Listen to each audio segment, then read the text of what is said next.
to the nation now. I'm Pradeep Nambiar. In this, we talk about news affecting the nation, Maharashtra and Mumbai. As they say in every system, there's a conflict between abiding law and arbitrary power. The test for every democracy. It stands or it falls according to its own choice, whether to give supremacy to the law or to the will of the people, whether to constitute a moral association maintained by duty or a physical one kept together by force. There always a talk about there has to be a congruence between the way people make wealth and the way they govern themselves, because if the economic and political systems are dissimilar, one will eventually destroy the other. We welcome our guests in the studios today. We welcome Dr. Dharmendra Yadav ji from the Samajwadi Party. Dr. Sahab, namaskar. Welcome to the show, sir. We'll be namaskar, sir. Namaskar. Thank you so much. Thank you so much. We'll be shortly joined by Ali Darwala Sahab from the BJP and Akash Jain from the Indian National Congress. Dr. Sahab, we'll start with you. Dr. Dharmendra Yadav ji, the big talk, Yogi Adityanath ji का बड़ा जिस प्रकार से बयान आ रहा है कि we are in the race $1 trillion economy, Uttar Pradesh और उत्तम प्रदेश और विकसित उत्तर प्रदेश के लिए जबरदस्त तरीके से काम हो रहा है, बट समाजवादी पार्टी से कोई हेल्प नहीं मिल रहा है. शिवपाल जी, अखिलेश यादव जी हमेशा आलोचना करते रहते हैं विकसित उत्तर प्रदेश का, मगर कंट्रीब्यूशन कुछ नहीं है. At the same time Akhilesh Yadav ji ने आलोचना किया कि 37,500 रुपीज पर कैपिटा डेप्ट है. ना हाउ डू यू एक्सप्लेन, किस प्रकार से देखते हो धर्मेंद्र यादव साहब? डॉक्टर साहब बोलिए. दो चीज को समझने की जरूरत है. किसी प्रदेश या देश की इकोनॉमी अगर बढ़ रही है तो वहां के लोगों में समृद्धि आनी चाहिए. एक तरफ तो केंद्र सरकार का आंकड़ा ये कहता है कि 80 करोड़ से ज्यादा लोग राशन पे जिंदा हैं भारत के अंदर, यानी 80 करोड़ को रोजगार नहीं मिल रहा है, 80 करोड़ को शिक्षा नहीं मिल रही है, 80 करोड़ को दवाई नहीं मिल रही है. दूसरी तरफ भारतीय जनता पार्टी की जो सरकार है, उत्तर प्रदेश में योगी जी की सरकार है, वो दावा कर रहे हैं कि यहाँ की इकोनॉमी बढ़ रही है. जब पर कैपिटा इनकम नहीं बढ़ रहा है लोगों का, तो इकोनॉमी कैसे बढ़ रही है? अगर आप कुछ सिलेक्टेड पूंजीपतियों का ही ख्याल रखते हैं और उसी को पूरे देश की इकोनॉमी मान लेते हैं, तो इसका मतलब देश की इकोनॉमी नहीं बढ़ रही है. अगर प्रदेश के पास पैसा होता तो प्रदेश रिसर्च के फंड नहीं बंद करती. अभी केंद्र सरकार के जो department of science and technology है, उसमें एक विज्ञान धारा स्कीम हुआ करती थी, और उस स्कीम के तहत जो फंड मिलता था वो रिसर्च में खर्च होता था. खासकर टेक्निकल स्टूडेंट जो हुआ करते थे, पीएचडी स्कॉलर होते थे, एमटेक स्टूडेंट होते थे, उन पे वो पैसा लगता था और रिसर्च होती थी. उस फंड को भी बंद कर दिया गया है. तो ये जो विरोधाभास है कि आपके पास पैसा है लेकिन पैसा खर्च नहीं हो रहा है, जो पैसा है तो पैसा किसके पास है, ये भी बड़ा सवाल है. क्या पैसा सरकार के पास है या वो पैसा पूंजीपतियों का पैसा है जिसमें सरकार का कोई नियंत्रण नहीं है? कहने के लिए प्रदेश की इकोनॉमी का हिस्सा है, कहने के लिए देश की इकोनॉमी का हिस्सा है, लेकिन प्रदेश सरकार या केंद्र सरकार का कोई नियंत्रण नहीं है. अगर ऐसा नहीं होता तो जो आपका एजुकेशन का बजट है उसे आप क्यों नहीं बढ़ाते हैं? अगर आपके पास पैसा है एजुकेशन का बजट बढ़ाइए, अगर आपके पास पैसा है तो आप हेल्थ का बजट बढ़ाइए, लेकिन उस पर कोई बात नहीं करेंगे. अगर ऐसा था तो उत्तर प्रदेश में बेरोजगारी दर आज के न्यूनतम स्तर पर क्यों है? भारतीय जनता पार्टी को बताना चाहिए कि बेरोजगारी दर इतना ज्यादा क्यों है. अगर बेरोजगारी दर बढ़ रही है तो इसका मतलब पैसे नहीं है आपके पास. अगर आपके पास पैसे हैं तो आप सरकारी नौकरियों में संविदा में भर्ती क्यों कर रहे हैं? आप जो संस्थान है, सरकारी संस्थान है, यूनिवर्सिटीज हैं, उसमें संविदा पे लोगों को रख रहे हैं जिनकी सैलरी कम से कम असिस्टेंट प्रोफेसर लेवल पे हायर एजुकेशन में 57,700 होने चाहिए 6 पे कमीशन के हिसाब से. आज उनकी सैलरी 20 से 25,000 रुपए क्यों है? 15,000 में भी लोग नौकरी कर रहे हैं. तो वो पैसा कहाँ जा रहा है? अगर आप गवर्नमेंट संस्थाओं को मजबूत नहीं कर रहे हैं, एकेडमिक्स को मजबूत नहीं कर रहे हैं, यूनिवर्सिटीज को मजबूत नहीं कर रहे हैं, तो वो पैसा किस काम का है और किसके काम का है? जब प्रदेश का पैसा है, टैक्स से आपने वसूल लिया है और टैक्स से वसूलने के बाद उस पैसे का डिस्ट्रीब्यूशन करना है. खाद उत्तर प्रदेश में नहीं मिल रही है. खाद का दावा भारतीय जनता पार्टी की योगी सरकार कर रही है कि हमने जितनी रिक्वायरमेंट थी, जितनी मांग थी, मांग से ज्यादा उपलब्धता है. आप मुझे बता दीजिए कि अगर आपको खाद मिल रहा हो तो क्या आप लाइन में लग के मर जाओगे? उत्तर प्रदेश के अंदर बलरामपुर में घटना हुई, खाद की लाइन में एक बुजुर्ग की जान चली गई, तो खाद मिलती तो अपनी जान थोड़ा दे देता. उत्तर प्रदेश के अंदर ही भयंकर बारिश से हो रही थी, उस बारिश में महिलाएं लाइन में लग करके कि हमें खाद की एक बोरी मिल जाए, यूरिया की बोरी के लिए पूरे पानी में भीगते रहे, और योगी की जो पुलिस है उसमें डंडे बरसाती रही. आपने कोई किसान खाद मांग रहा है तो आप बोल रहे हो कि हमारी इकोनॉमी बहुत बड़ी हो गई है, 1 ट्रिलियन की इकोनॉमी हो गई है. अरे इकोनॉमी 1 ट्रिलियन की अगर हो गई है तो खाद खरीद लीजिए उससे. अगर खाद नहीं दे सकते हैं तो आप मुझे बता दीजिए कि फिर इकोनॉमी किस बात की है? तो ये जो विरोधाभास है, भारतीय जनता पार्टी को हेडलाइन मैनेजमेंट करना है कि योगी जी कुछ बोल देंगे, कानून व्यवस्था के बारे में बोलेंगे कि आप कभी भी जा सकते हैं। खुलेआम पूरे उत्तर प्रदेश के अंदर ऐसा कोई जिला नहीं है जिसमें बेटियों के साथ अपराध नहीं हो रहे हो, जिनके पास लूट नहीं हो रही हो, डकैती नहीं हो रही हो, हत्याएं नहीं हो रही हैं। चेन स्नैचिंग की घटनाएं उत्तर प्रदेश के बड़े बड़े शहरों में, जिसमें कमिश्नरेट लागू है, गौतम बुद्ध नगर है, आपका लखनऊ है, कानपुर है, वो सारी चीजें पूरे दुनिया को दिख रही हैं। भारतीय जनता पार्टी को शायद ये बात नहीं पता है कि टेक्नोलॉजी के युग में दुनिया बहुत छोटी हो गई है।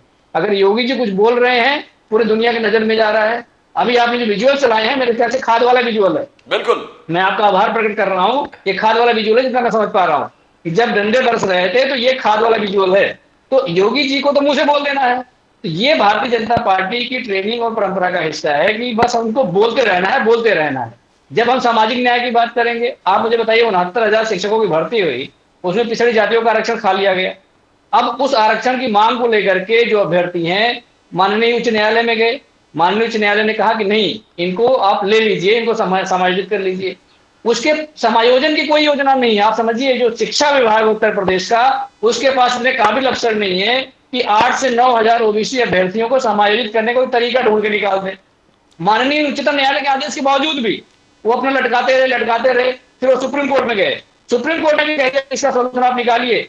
लेकिन इस बात को लगभग 4 साल हो गए, आज भी धरना प्रदर्शन चल रहा है। आप समझिए, जिस देश में राष्ट्र निर्माता, शिक्षक को बोलते हैं राष्ट्र निर्माता है, नेशन बिल्डर को अगर लाठी खानी पड़ता है इस देश के अंदर सिर्फ इसलिए कि उनका सिलेक्शन हुआ था और उन्हें नौकरी देने की मंशा उत्तर प्रदेश सरकार की नहीं है, क्योंकि उसमें आरक्षण के हिसाब से पिछड़ों को हक मिल जाएगा और पिछड़े थोड़ा आर्थिक रूप से समृद्ध हो जाएंगे, जो भारतीय जनता पार्टी की योजना में नहीं है कि पिछड़ों को, दलितों को, अल्पसंख्यकों को दबा के रखना है ताकि उनकी हिपोक्रेसी चल सके। ये इनकी योजना है। दूसरी बात, अभी एसएससी के बच्चे दिल्ली के अंदर प्रोटेस्ट कर रहे थे। उन बच्चों को आप सोचिए कि हमारे घर का भी बच्चा हो सकता है, आपके घर का भी बच्चा हो सकता है। ये बात अलग है कि योगी जी के घर का बच्चा होगा नहीं, मोदी जी के घर का बच्चा हो नहीं। तो उनके ऊपर जब लाठियां भाजते हैं तो किस मानव दशा से लाठी भाज सकते हो? वो बच्चे अपने हैं, अगर वो नौकरी करेंगे तो कंट्रीब्यूट करेंगे, देश की इकोनॉमी कंट्रीब्यूट करेंगे, देश को विकसित करने में कंट्रीब्यूशन उनका होगा। लेकिन आप उन्हीं को लाठी से मारते हो। तो ये योजना है भारतीय जनता पार्टी की। जितनी मैं कह दूं आपसे, कोई अगर आपसे डिग्री मांगने लगे तो आप डिग्री नहीं दिखाओगे। भाई आप मुझे बताइए, डिग्री कोई छुपाने की चीज है? लाख नहीं दिखा सकते, कोई बात नहीं, पर डिग्री तो दिखा सकते हो।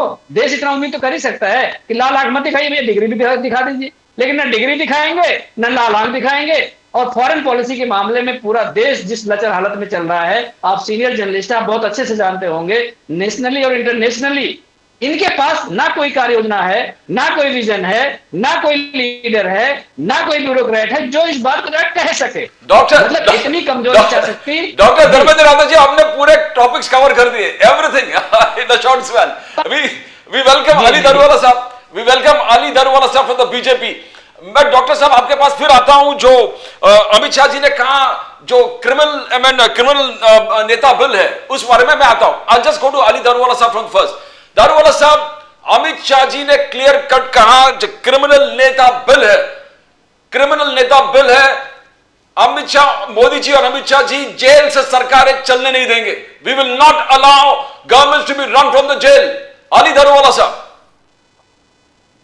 मुझे एक बात बताइए Pradeep sir, I am sorry, I am speaking in Hindi, क्योंकि आपके जो दर्शक है वो उत्तर प्रदेश से ज्यादा लग रहे हैं आजकल मेरे को, क्योंकि हम लोग उत्तर प्रदेश के जो है म्युनिसिपल कॉर्पोरेशन, ग्राम पंचायत और वहाँ के हम लोग ग्राम विकास के विषय आजकल इस डिबेट पे ज्यादा बात कर रहे हैं।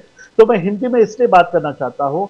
मुझे एक बात बोलिए प्रदीप सर, हमारे रिस्पेक्टेड डॉक्टर साहब भी यहाँ बैठे हैं, ये बिल से डर क्यों, ये बिल से आपके पेट में आपत्ति क्यों होती है?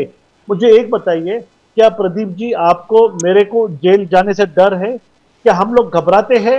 जब आप क्रिमिनल बैकग्राउंड के नहीं है, आप अगर कोई गुनाह नहीं करते, तो आप आगे का विजन ऐसा कैसा सोच सकते कि आप जेल जाएंगे तो आप राजनीति नहीं कर सकते? अरे सब में पहले मुझे एक बात बताइए, आप राजनीति में अगर आना चाहते हो तो तुम्हारा कैरेक्टर ये एकदम साफ सुथरा चाहिए। और आजकल की जो जनमानस है, आप जो यूपी के बारे में कह रहे थे, यूपी की आने वाले दिनों में वहां का जो बच्चे लोग हैं, वहां की जो नारी है, वहां पे जो सुशिक्षित वर्ग है, वो तो चाहते हैं कि ऐसे क्रिमिनल लोग ये पॉलिटिक्स में नहीं आए। तो हमें ऐसे लोग नहीं चाहिए जो जेल में बैठ के राजकारण करेंगे। और आप ऐसा क्यों सोच रहे हो कि ईडी और सीडी और ये सीबीआई का हम लोग वापर करेंगे? इसका वापर, अरे आप तो इतने सपने देख रहे हैं कि आप लोग सत्ते में आएंगे, तो ऐसा समझिए कि अब 30 दिन में, 27 दिन में या आने वाले वर्ष में आपकी सरकार आएंगी और आप लोग अगर सत्ते में रहेंगे तो आप लोग हमको जेल में डालेंगे। ये बिल तो आपके लिए कितना कितना ब्यूटीफुल बिल है आपके वास्ते कि आप लोग उठा के बीजेपी के सारे नेता को जेल में डाल सकते। आप और हम जेल में जाने का सपना भी नहीं देखते। पर ये जो खौफ है, ये जो डर है, वो लोगों के दिल में खौफ और डर है जो लोग गलत काम करते। अच्छे लोगों को, आपके जैसे, मेरे जैसे, अभी कोई सपने में भी सोच सकता है कि डॉक्टर साहब जेल में जा सकते हैं या वकील साहब, प्रदीप सर जेल में जा सकते हैं। तो ये बिल पास होने में, इनफैक्ट ये बिल अगर पास होता है तो गुनेगार राजकारण में नहीं आएंगे। वो बोलेंगे यहाँ पे आके तो कोई फायदा ही नहीं है, अपनी तो रोटी सेक ही नहीं सकते। अगर हम जेल में जाएंगे तो सत्ता करके काहे फायदा। तो धर्मेंद्र यादव साहब, डॉक्टर साहब, आपने अली धरोवाला साहब को पूछा, अखिलेश यादव जी ने भी बिल का बहुत विरोध किया, बोले दिस बिल इज अनजस्टिफाइड, ये अनडेमोक्रेटिक है, ये आप लोगों को कन्विक्ट करेंगे, आप टूल बनाएंगे, उनको अरेस्ट करेंगे, और ईडी का सबसे बड़ा उदाहरण है। बोलिए डॉक्टर साहब, बोलिए। प्रदीप जी, भारतीय जनता पार्टी के नेताओं की जो ट्रेनिंग होती है वो बहुत ही जबरदस्त ट्रेनिंग होती है कि बातों का मैनिपुलेशन कैसे करना है, बात को जनरलाइज कैसे कर देना है। कोई अगर किसी देश की समस्या की बात करे तो बताओ राष्ट्र विरोधी आदमी हो गया हो। आप मुझे बताइए कि सिंपल एग्जांपल मैं लेता हूं, न्यूक्लियर पावर। न्यूक्लियर पावर में चिंता सबको होती है। न्यूक्लियर पावर के जो पॉजिटिव साइड है उसके बारे में आप जानते होंगे, पावर जनरेशन हो सकता है, लेकिन न्यूक्लियर पावर की जो निगेटिव साइड है उससे कौन से देश का नागरिक चिंतित नहीं है? जिसको देश से चिंता है, मानवता से चिंता है, वो हर एक व्यक्ति चिंता है। आर्टिफिशियल इंटेलिजेंस से कौन सा देश चिंतित नहीं है? तो भारतीय जनता पार्टी ये कहती है कि हमारे इस बिल का विरोध कर रहे हैं। हम ये बात कहना चाह रहे हैं कि अगर आप ये कह रहे हैं कि 30 दिन के हिरासत में कोई मंत्री भी हो, प्रधानमंत्री भी हो, विधायक भी हो, सांसद भी हो, तो उसे अपने पद से रिजाइन करना पड़ेगा। अब उदाहरण के लिए केजरीवाल जी को आप ले लीजिए, कितने दिन हिरासत में थे वो। उदाहरण के लिए हेमंत सोरेन जी को ले लीजिए, कितने दिन हिरासत में थे वो। उदाहरण के लिए सत्येंद्र जैन जी को ले लीजिए, कितने दिन हिरासत में थे। इसका मतलब वो तो अपराधी हो गए थे, उनका खत्म हो गया मामला। तो ये तय कर देना, हिरासत में रहना और क्रिमिनल होना, यानी कि आपके पास चार्ज एस्टेब्लिश हो जाएं, वो हिरासत में रहना उसका पैमाना नहीं है। पर इतनी छोटी सी बात अगर भारतीय जनता पार्टी के नेताओं को समझ में नहीं आती है तो मैं तो यही कहूंगा कि जैसे बंदर के हाथ में अस्तूरा दे दो। तो ये तो वही लोग हैं, इनको अस्तूरा देने में मजा आता है कि देश में अनस्टेबिलिटी कैसे रहे, कौन से बिल से जो कियोस्क क्रिएट किया जा सके पूरे देश के अंदर, उसके बारे में इनका मंथन होता है और उसका इंप्लीमेंटेशन होता है। आप मुझे बताइए कि हिरासत में लेना कौन से अपराध को पुष्टि करता है? ये कानून में क्यों नहीं लिखा जाए कि अपराध की पुष्टि होने के बाद जो कानून है ये कि 2 साल से अगर ज्यादा की किसी सजा हो जाएगी उसके बाद उसकी सजा रद्द हो जाएगी। अभी आपने देखा कि अफजाल अंसारी जो थे, अफजाल अंसारी के विधायक की सदस्यता जाने वाली थी हाई कोर्ट से, उन्होंने कह दिया था कि सदस्य जाएगी, सुप्रीम कोर्ट में राहत मिली कि नहीं मिली? न्यायपालिका जो है वो जुडिशियल ट्रायल पे होती है और जुडिशियल ट्रायल के बाद निकल के आता है कि अपराधी कौन है, अपराधी कौन नहीं है, कौन विक्टिम है, कौन विक्टिम नहीं है। उस ट्रायल से बचने, उस ट्रायल में जाने से पहले ही आपने कह दिया कि अगर 30 दिन की हिरासत में आप रहे तो इसका मतलब आपकी सदस्यता चली जाएगी, आपका पद चला जाएगा। तो ये भारतीय जनता पार्टी जानबूझ के ऐसा कर रही है कि अगर ये जो प्रोमिनेंट लीडर्स हैं उनको जेल में डलवा के 30 दिन, उसके बाद उनकी सदस्यता खत्म करवा देंगे। इनका जो फेयर इलेक्शन करने की बात है, जो वोट चोरी की बात है, वोट चोरी की बात लोगों के मन में ना पहुंच पाए, जहन में ना पहुंच पाए। वोट चोरी करके, लोकतंत्र की चोरी करके तो सही बिल बना ही नहीं सकते। किसी चोर से अगर आप कहो कि वो सत्य की बात करे, कैसे सत्य की बात कर सकता है? ये तो मूल में ही भूल है भारतीय जनता पार्टी के। हम इस बात को कहना चाह रहे हैं कि अगर मूल में ही भूल है तो इसका मतलब बिल सही हो ही नहीं सकता। इनका इंटेंशन गलत है, इनका इंटेंट जो भी हो पर इंटेंशन गलत है। तो इस वजह से हम कह रहे हैं कि सिर्फ हिरासत में लेना ही एक बड़ा पैमाना नहीं होता है किसी भी व्यक्ति को अपराधी मान लेना। जब तक जुडिशियल ट्रायल नहीं हो जाए, जब तक फाइनल डिसीजन नहीं आ जाए, जब तक वो अपने अधिकारों का उपयोग ना कर ले। मान लो लोअर कोर्ट ने कह दिया कि 2 साल की सजा हो गई, अब हम नहीं मान ले 2 साल की सजा होगी, सजा खत्म कर दें। अभी वो हाई कोर्ट जाएगा, फिर वो सुप्रीम कोर्ट जाएगा। ये नेचुरल जस्टिस का पार्ट है। लेकिन भारतीय जनता पार्टी के नेताओं से नेचुरल जस्टिस, संविधान की बात, ह्यूमनिटी की बात, सोशलिज्म की बात, सेकुलरिज्म की बात, ये सब इनकी शब्दावली में है ही नहीं।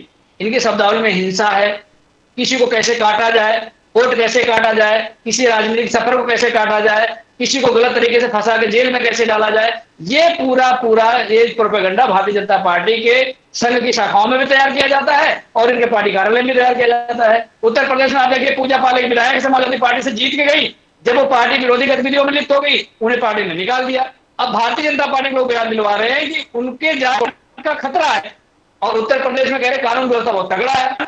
अब एक कानून व्यवस्था तगड़ा है और एक विधायक की जान का खतरा है। ये भारतीय जनता पार्टी के जो असली चरित्र है, पूरे देश ने और उत्तर प्रदेश ने बहुत बाखूबी देखा है।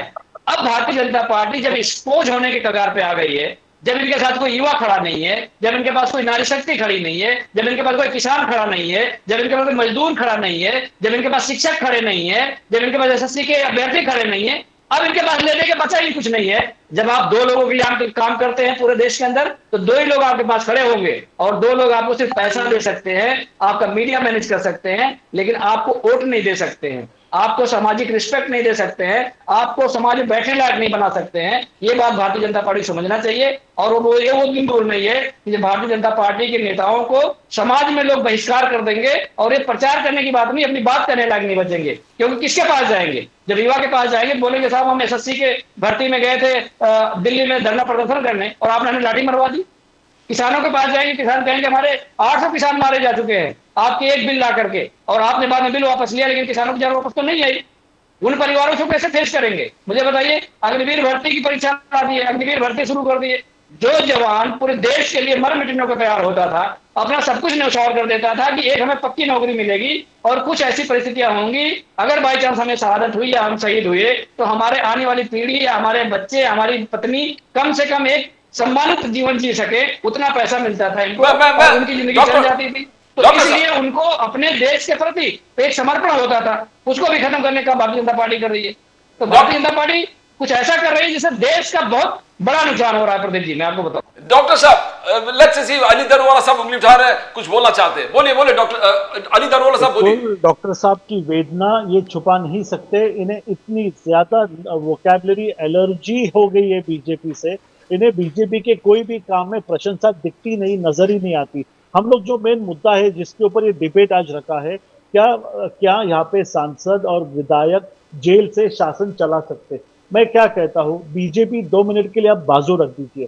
आप आपके जाके पत्नी को, आपके घर में बच्चों को, आपके बुजुर्गों को, आपके रिश्तेदारों को ये जाके पूछिए, क्या आप ऐसा कोई नेता चाहते हैं जिसके ऊपर मुकदमा चला है, जो क्रिमिनल बैकग्राउंड है, वो जेल में रह के ये सरकार को चलाएगा? आपके ये जो नौजवान जो पढ़ रहे हैं ना सर, ये जो नौजवान, ये जो आज आने वाले 10 साल में सर, ये जो इतना नीचे लेवल की आज हम लोग यहाँ पे डिबेट कर रहे हैं, क्या पॉलिटिशियन ने जेल से संसद चलाना चाहिए, क्या जेल में से राजकारण करना चाहिए? ये लोग यही वीडियो देख के आज से 10-20 साल के बाद में हंसेंगे। क्या लेवल का यहाँ पे डिबेट हुआ करता था? क्या सांसद जो है ये जेल में जाके राजकारण कर सकता है क्या? जी हाँ, राजकारण अगर उसे करना है, उसे इतना रुचि है, अगर वो जेल में जाता है तो दूसरे उनके जगह पे दूसरे जो उनके विधायक है, उन्हीं के पार्टी के, उनको टाइमिंग जैसा आप कह रहे हैं 1 महीने में 2 महीने में, अगर उसके ऊपर कोई गुनाह नहीं है, अगर वो दूध से धुला है, तो वो 2 महीने 3 महीने 5 महीने 6 महीने में बाहर आ जाएगा ना। जब तक अभी जब अरविंद केजरीवाल जी जेल में थे तो उन्होंने उनकी सत्ता किसी और को दी थी। सुरेंद्र जो हमारे छत्तीसगढ़ के जो हमारे चीफ मिनिस्टर है, वो झारखंड के, और वो जो जेल में थे तो दूसरे लोग पार्टी के सरकार चला रहे थे। तो इसमें इतना डरने की क्या बात है? यानी आपको आपके विधायक आपके साथ में जो पार्टी में काम कर रहे, आपको उसके ऊपर भी भरोसा नहीं है। आपने ये बिल को फाड़ के फेंक दिया, ये इतिहास में लिखा जाएगा। नेताजी जो है वो जानते हैं कि उत्तर प्रदेश के अंदर उनकी पार्टी को जिताने के लिए उनके पास क्रिमिनल लोगों के सिवा, क्रिमिनल, मैं यहाँ पे काफी जिम्मेदारी से कह रहा हूँ, उनके पास आपके और हमारे जैसे साफ सुथरे चेहरे नहीं है, उनके पास क्रिमिनल चेहरे हैं। तो उनके लिए ये बिल, उनको प्रोटेक्ट करने के लिए ये बिल उन्होंने फाड़ के फेंका है। आप सुनिए, आने वाली नस्ल के लिए, आने वाले बाल बच्चों की और ये देश के भविष्य के लिए ये बिल बहुत ही अच्छा है। इसके अंदर आप और हमारी आने वाली जनता महफूज रहने वाली है। ये बिल को पास होने दीजिए और ये इतिहास में लिखा जाएगा कि एक काल था भारतीय जनता पार्टी ने ऐसा बिल लाया था, क्या उन्होंने क्रिमिनलाइज पॉलिटिक्स को क्रिमिनलाइजेशन से बचाने के लिए बिल लाया था, और उसको विरोध करने वाले राहुल जी थे, अखिलेश जी थे, ममता बनर्जी थी, शरद पवार जी थे, ये तुम्हारा इंडी अलायंस था। इसके लिए दुनिया आपके ऊपर निंदा निंदा भेजेंगी, आपके ऊपर वो लोग निंदक रहेंगे, आप लोग उनके। डॉक्टर साहब, डॉक्टर धर्मेंद्र यादव जी, जो अली दारूवाला साहब और बीजेपी, उनका बार बार स्टेटमेंट ये है कि इंदिरा गांधी जी ने एक बिल लाया था कि प्राइम मिनिस्टर को प्रोटेक्ट करने के लिए, प्राइम मिनिस्टर का प्रोटेक्शन। यहां पर एक प्रधानमंत्री है मोदी साहब, जो इंटीग्रिटी अपना दिखा रहा है, मॉरलिटी दिखा रहा है, हॉनेस्टी अपना एक्सपोज कर रहा है, अगर मैं कसूरवार हूं तो मुझे भी जेल में डाल दो। तो क्या इसे बिल का स्वागत नहीं करना चाहिए? क्या prime minister, chief minister, minister protected रहना चाहिए? डॉक्टर साहब। प्रदीप जी, मैं बार बार ये बात कह रहा हूं कि भारतीय जनता पार्टी जो गलत नैरेटिव देश के अंदर पहुंचा रही है, मैं उसकी बात कर रहा हूं। उस बिल में ये लिखा हुआ है कि 30 दिन अगर कोई न्यायिक हिरासत में चला जाए तो उसकी सदस्यता या उसे इस्तीफा देना पड़ेगा।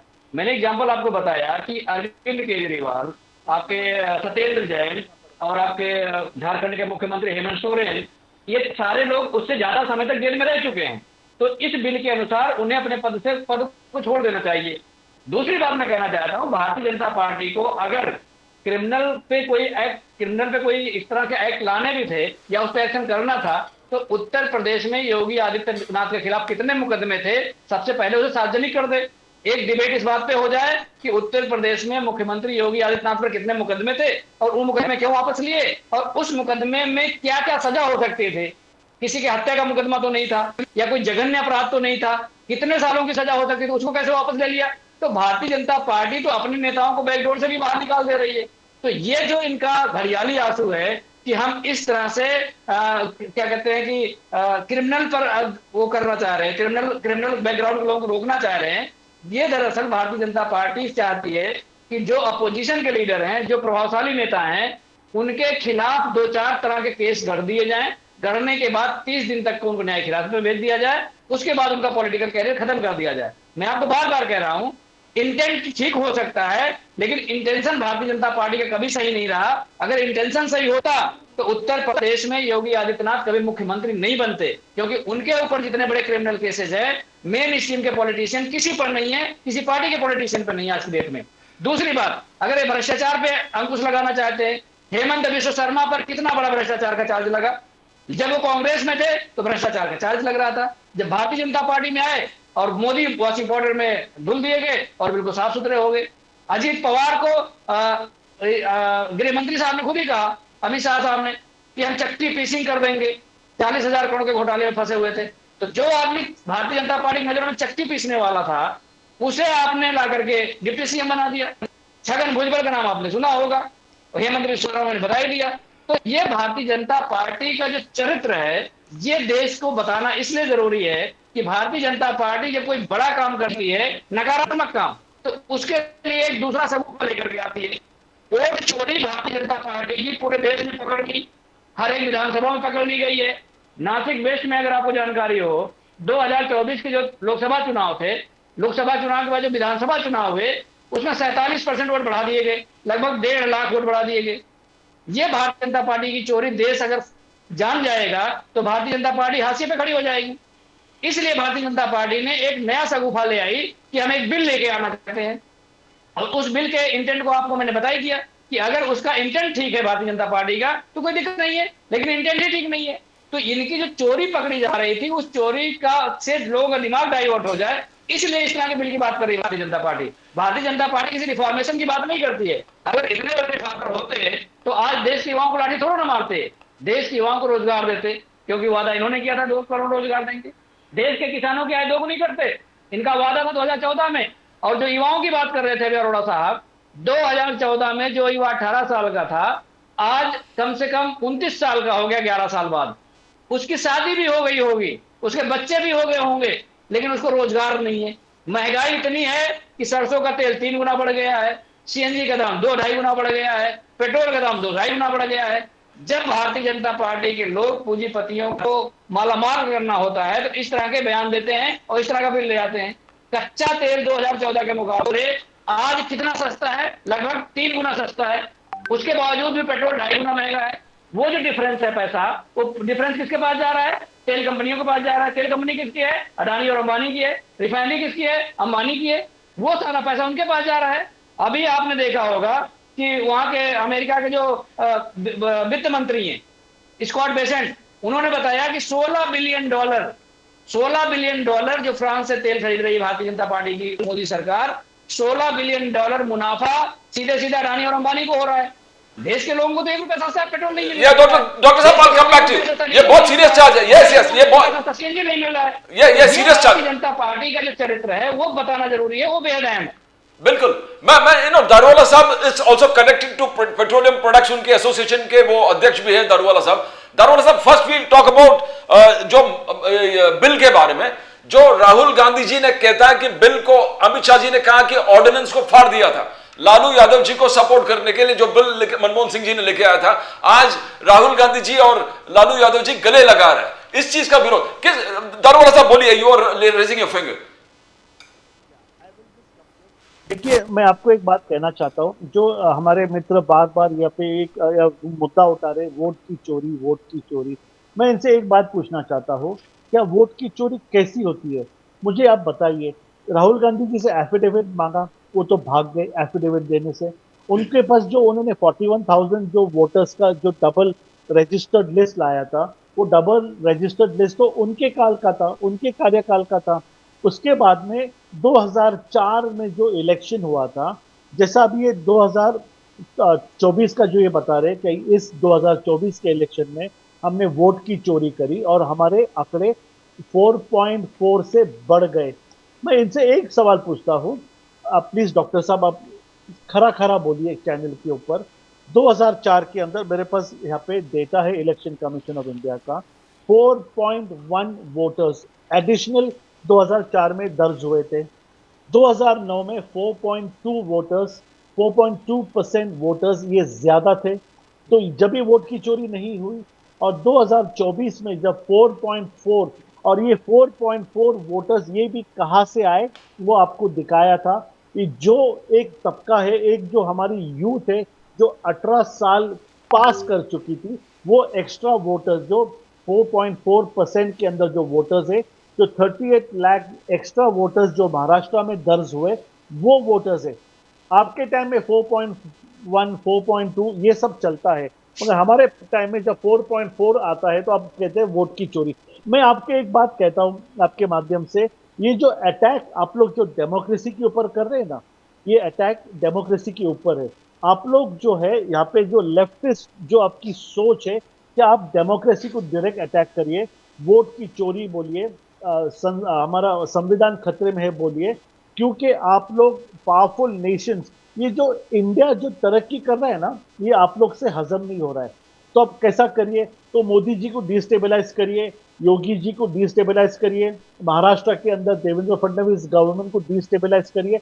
ये 3 लोग जो मिलके जो सरकार चला रहे डबल इंजन की, ये इंडिया को आज 4 ट्रिलियन इकोनॉमी के ऊपर लाई है।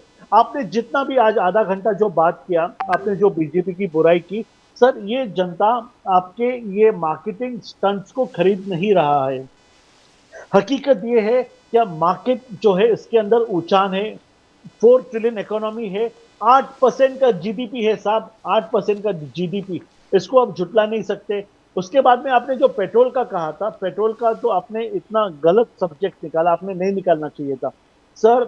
जब 2014 में जब कांग्रेस ने सरकार छोड़ा था, जब हमारा ऑयल पुल डेफिसिट क्रॉस, जो इतना डेफिसिट क्रॉस कर चुका था, क्या नेशनलाइज्ड बैंकों ने ऑयल बॉन्ड देने से इनकार कर दिया था।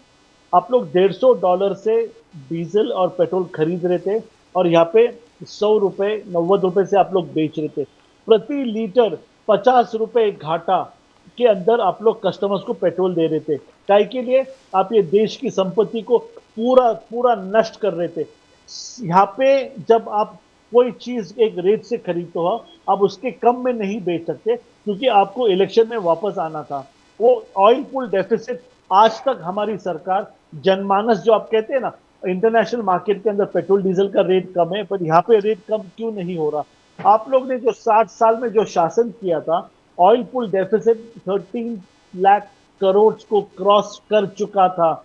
उसका पैसा आम आदमी, आप और मैं, आज तक उसका रीपेमेंट कर रहे हैं सर नेशनलाइज्ड बैंकों को। अब जाके ऑयल पूल डेफिसिट कहां जाकर थमा है।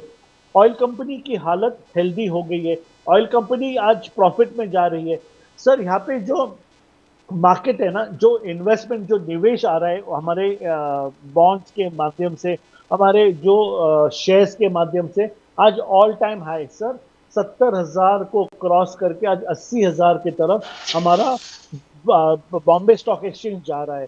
गोल्ड जो है, गोल्ड रिजर्व्स, जो 100 टन सोना आपकी सरकार ने आज लंदन के अंदर गिरवी रखा था, वो सोने को हमने वहां से गिरवी छुड़ाकर आज इंडिया में वापस लाया है। ये आप जनता को नहीं दिखाएंगे, आप ये जनता को नहीं दिखाएंगे। आत्मनिर्भर भारत के अंतर्गत हमारी जो कर्नल सोफिया और जो कर्नल भूमिका ने जो बताया कि ऑपरेशन सिंदूर आत्मनिर्भर भारत की वजह से, जो पाकिस्तान में भेजे हुए, जो चाइना से आए हुए ड्रोन्स को जो हमने मार गिराया, उसकी प्रशंसा करने के एवज में आप लोग ये सवाल पूछते हैं कि हमारे कितने रफाइल गिरा दिए पाकिस्तान में। आप लोग किसी के टूल किट, आप किसी दूसरे बाहर देश की शक्ति के अंतर्गत आप लोग आके, उनके इन्फ्लुएंस में आके हमारे देश को खोखला करने का प्रयास कर रहे। डॉक्टर साहब, मैं आपको कहता हूं, आप भले आदमी दिखते हो, मगर ये जो कांग्रेस हो गया, ये जो समाजवादी हो गई, ये जो अतीकुर रहमान जैसे लोग ये पार्टी को चला रहे हैं सर, इनके झांसे में आप लोग मत आइए। आम जनता को इनके झांसे में आने मत दीजिए। ये देश तरक्की की तरफ बढ़ रहा है। आज डीआरडीओ, इसरो, आज स्पेस टेक्नोलॉजी में इंडिया नंबर 1 है। हमारे मोदी जी ने कहा है, हम ऑयल कहां से लेंगे, कितने डिस्काउंट में लेंगे। आज हमारा बार्गेनिंग पावर, आज हमारा परचेसिंग पावर ये देश का इतना मजबूत है कि आज हम सोचते हैं कि हमने हमारा माल कहां से लेना चाहिए। आज हमारे ऊपर जो बड़े बड़े देशों ने सैंक्शंस डाला है, वो केवल और केवल इसलिए डाला है ताकि इंडिया की जो इकोनॉमिक ग्रो हो रही है, उससे वो लोग सारे के सारे भयभीत हो चुके हैं।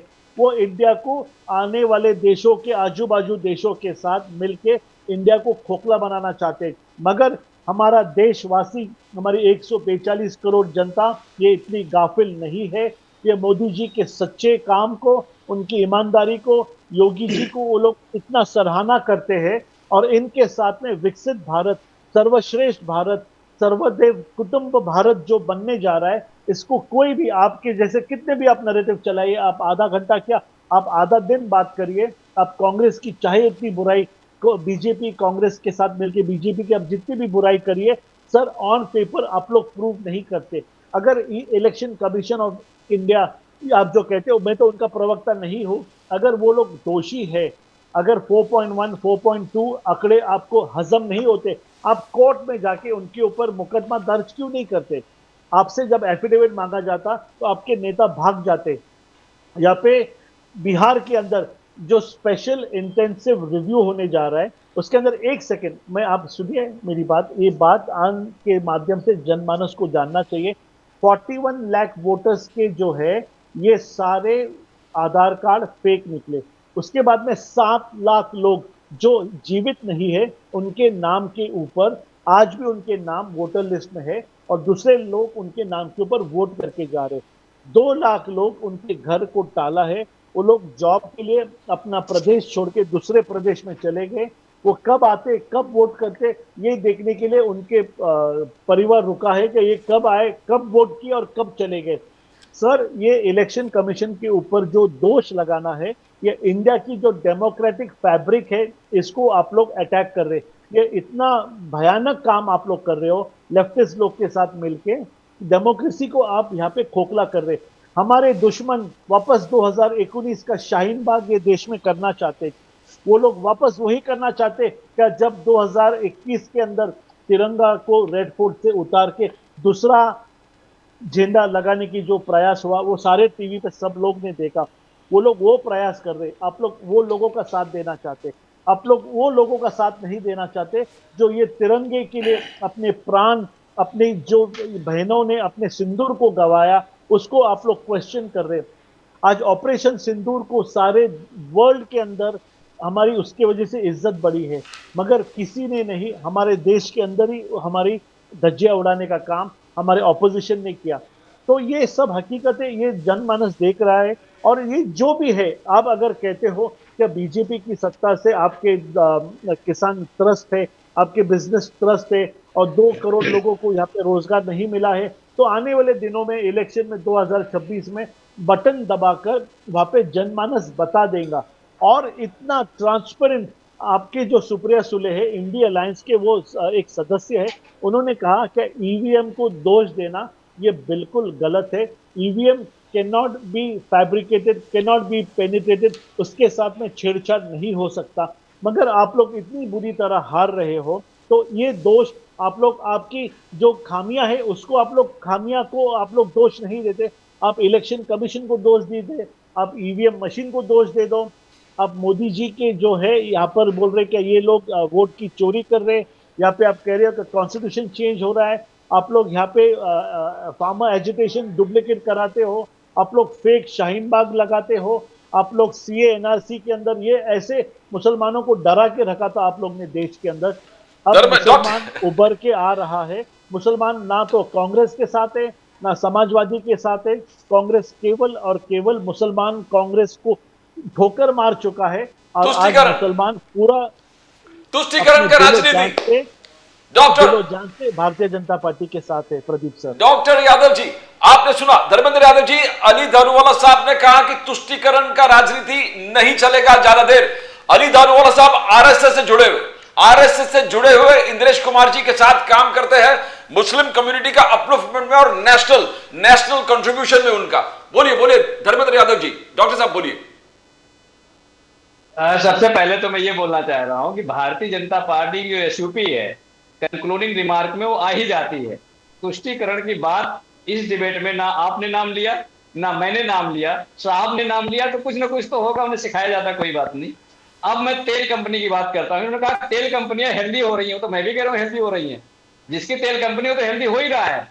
2014 में कच्चा तेल $110 पर बैरल था। 2025 में कच्चा तेल $69 पर बैरल हो गया। अब वो जो डिफरेंस आ रहा है लगभग आधे का, उस आधे के डिफरेंस को जो रेट है, कस्टमर को, कंज्यूमर को आधे रेट में मिलना चाहिए, नहीं मिलना चाहिए? या फिर तेल कंपनियों का स्वास्थ्य बढ़ा रहे हैं के लोग? यही बात हम भी बोल रहे हैं कि तेल कंपनियों का स्वास्थ्य बढ़ा रहे हैं, ठीक बात है, बढ़ा लीजिए, कोई बात नहीं। लेकिन देश देख रहा है, खाद सस्ती नहीं कर सकते आप, शिक्षा सस्ती नहीं कर सकते आप, पेट्रोल डीजल सस्ती नहीं कर सकते, लेकिन तेल कंपनियों के मालिकों के स्वास्थ्य की इतनी चिंता है, उनका स्वास्थ्य आप बढ़ाए जा रहे हैं। दूसरी बात, इन्होंने डेमोक्रेसी पे ज्ञान दिया है, डेमोक्रेसी पे ज्ञान दे रहे।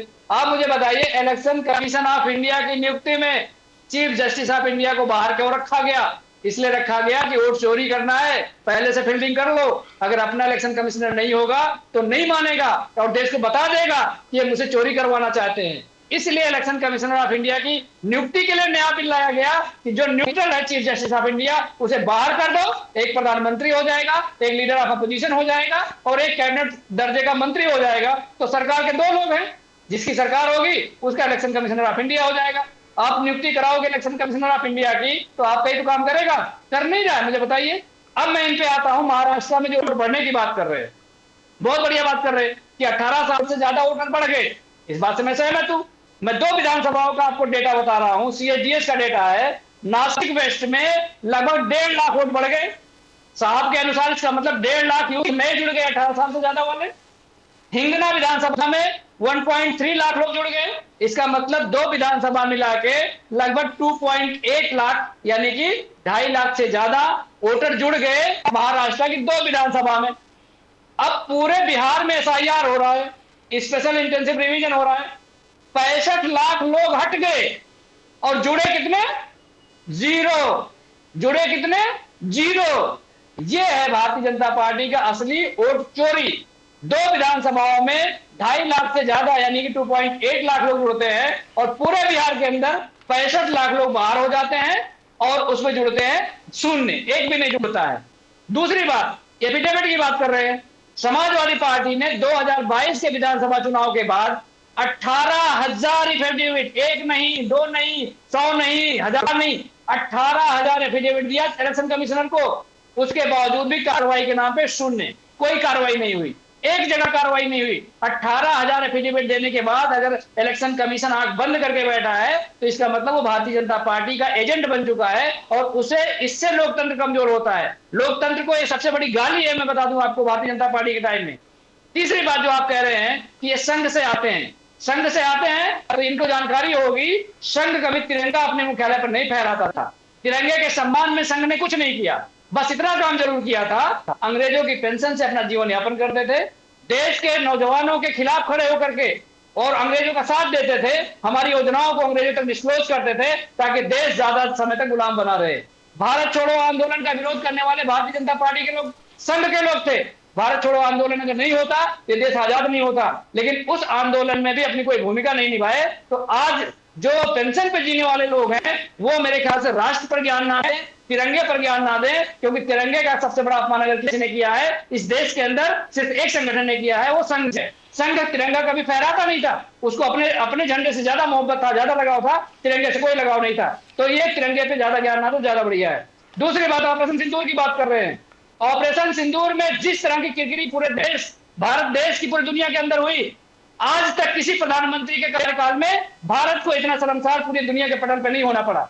आज जो हमारे देश की सेना है, सेनाओं का शौर्य इतना था कि अगर 48 घंटे का छूट दे दो आप तो पूरे पाकिस्तान पे कब्जा कर सकती है हमारी भारतीय सेना। उसका साहस ये है, उसके जज्बात ये हैं, लेकिन राजनीतिक इच्छा शक्ति खत्म होने की वजह से भारतीय जनता पार्टी के सबसे बड़े नेता आदरणीय प्रधानमंत्री नरेंद्र मोदी जी, ट्रंप के कहने पर ट्रंप ने अनाउंसमेंट कर दिया सीज फायर का।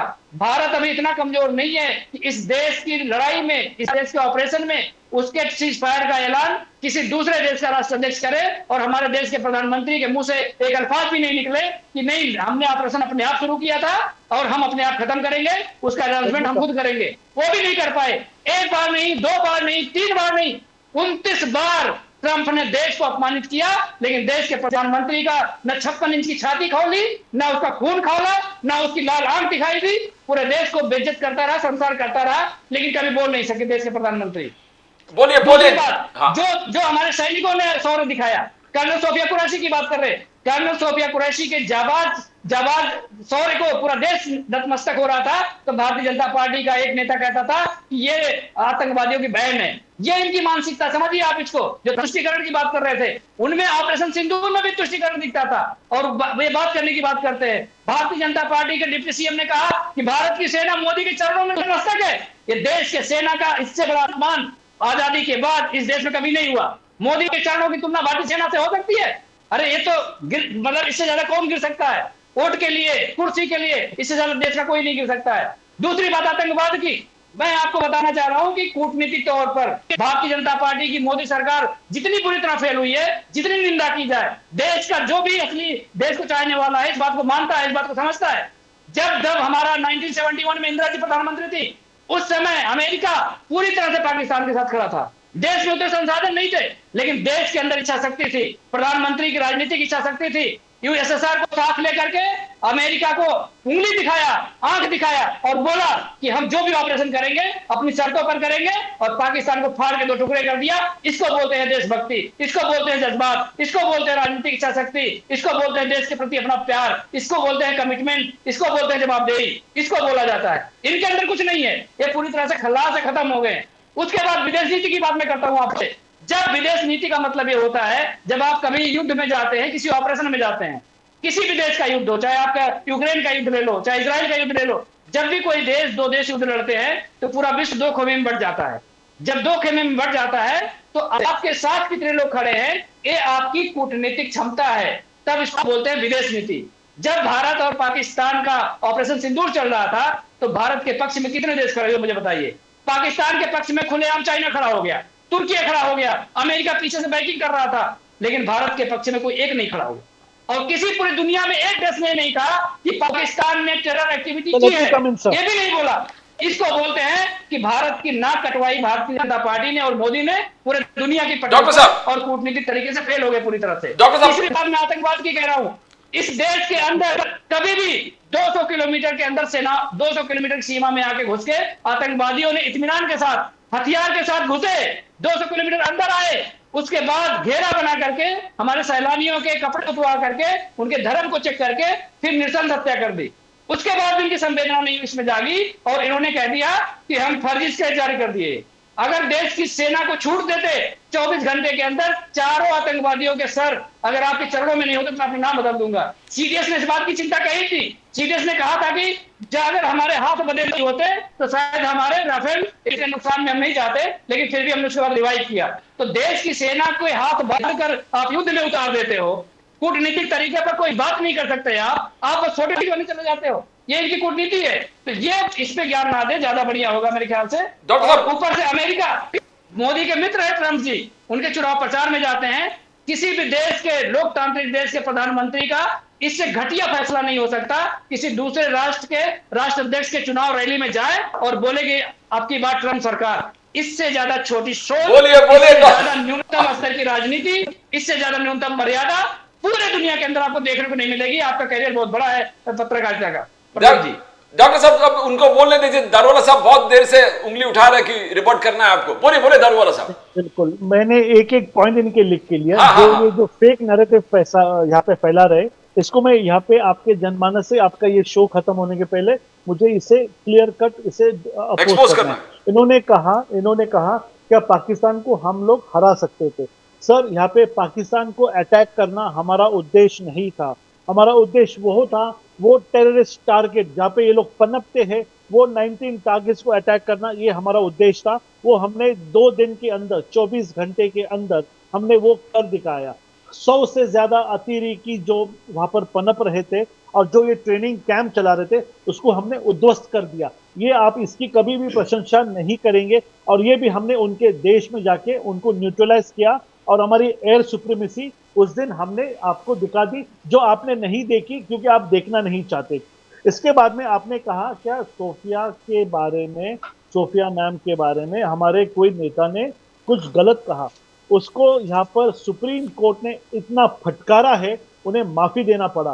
खैर, आपने वो भी नहीं देखा, कोई बात नहीं। उसके बाद में आपने कहा कि हमारी विदेश नीति कैसी है। करेक्ट, आपने इतना बड़ा जो है ना, इतनी बड़ी गलती कर दी विदेश नीति के बारे में। आपने कहा कि सब लोग, तुर्की हो गया, चाइना हो गया, ये सब पाकिस्तान के साथ खड़े। बेशक ये लोग पाकिस्तान के साथ ही खड़ेंगे। ये कौन से समुदाय से आते हैं, इनका क्या उद्देश्य है, और ये कौन से समुदाय से आने के कारण उनका आज हमारे सनातनियों के ऊपर, हमारे डेमोक्रेसी के ऊपर उनको ये हजम नहीं होता। क्या ये देश जिसके अंदर एक विशेष समुदाय के लोग इतने सुख शांति से रहते हैं, बल्कि उनके देश के अंदर वही समुदाय के ऊपर किस किस्म का अत्याचार हो रहा है, ये सारा दुनिया देख रहा है। तुर्की ने जो पाकिस्तान को सपोर्ट किया, चाइना ने जो उनको सपोर्ट किया, मैं आपको कहना चाहता हूं, चाइना ये लेफ्टिस्ट गवर्नमेंट है और ये लेफ्टिस्ट, ये कांग्रेसों के साथ मिलके सीपीआईएम, केरला में क्या हुआ ये आप अच्छी तरह और बहुत खूबी तरीके से आप जानते हो। मुझे ये इतना ओपनली यहाँ पे बोलने की कोई आवश्यकता नहीं है। तीसरी ये बात आपने कहा क्या आरएसएस बोले हमारे ऑफिस के ऊपर तिरंगा नहीं लहराते। सर, आपको पॉलिटिक्स का शायद जीरो नॉलेज है। सर, आपको मालूम है कांग्रेस राज में तिरंगा सिर्फ और सिर्फ रेड फोर्ट से गवर्नमेंट ऑफिस के ऊपर लहराया जाता था। प्राइवेटली सोसाइटीज में, एनजीओस के ऊपर तिरंगा लहराने का बैन था। मगर ये आप नहीं जानते, मगर आप ये बहुत ऊंची आवाज में कह रहे हो कि आरएसएस हमारे ऑफिस के ऊपर तिरंगा नहीं लहराता। जब ये रूल कैंसिल हुआ तो पहला तिरंगा नागपुर के रेशम बाग में लहराया था, वो शायद आपने नहीं देखा। कोई बात नहीं, ये आपकी समझ है, इसको मैं आपको इंटेलिजेंट आपको मैं ये बताना चाहता हूँ।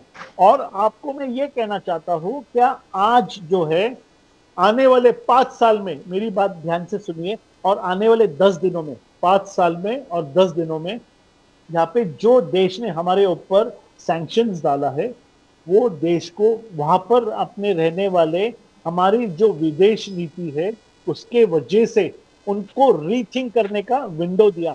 ये आज की ब्रेकिंग न्यूज है जो आपको नहीं मालूम।